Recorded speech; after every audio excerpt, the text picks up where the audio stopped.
और नाज़रीन आपको बताएं कि पाकिस्तानी फिल्म यलगार दुनिया भर के सिनेमा घरों की जीनत बन गई है। फिल्म की कहानी हुब्बुल वतनी, लगन और दहशतगर्दी के खिलाफ पाक फौज की कुर्बानियों का अहाता करती है। अब तक तैयार होने वाली फिल्मों में सबसे महंगी और बड़े बजट की फिल्म है। देखने वालों ने खूब इस फिल्म को सराहा है। अहवाल आदिल मुमताज से।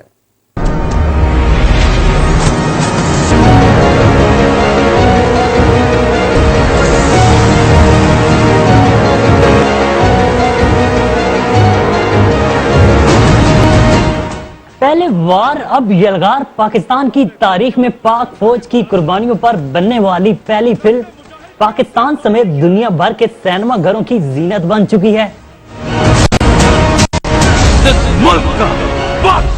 फिल्म यलगार पूरे मुल्क खिड़की तोड़ बिजनेस कर रही है।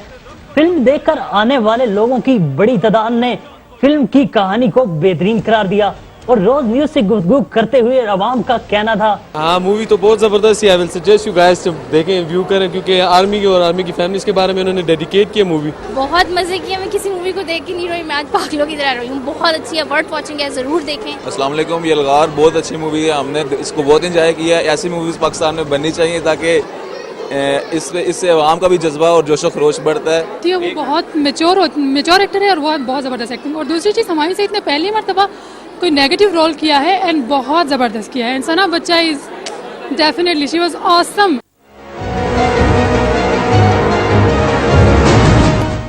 फिल्म यलगार की कहानी पाक फौज और उनके खानदान की कुर्बानियों के गिर्द घूमती है। फिल्म में दहशतगर्दी के खिलाफ होने वाले मुख्तलिफ ऑपरेशंस को दिखाया गया।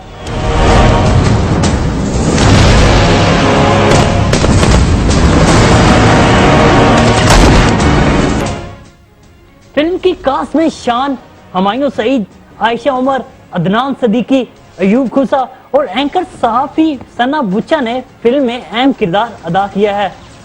यलगार जैसी फिल्मों से न सिर्फ पाक फौज की कुर्बानियों का पता चलता है, बल्कि पाकिस्तान में इंतहा पसंदी और दहशतगर्दी के खिलाफ पाक फौज और नौजवानों के हौसले बुलंद होते हैं। शायकीन का कहना है कि ऐसी फिल्मों से पाकिस्तान का मसबत चेहरा सामने आता है। कैमरामैन मोहम्मद अली के साथ आदिल मुमताज, रोज न्यूज़, इस्लामाबाद।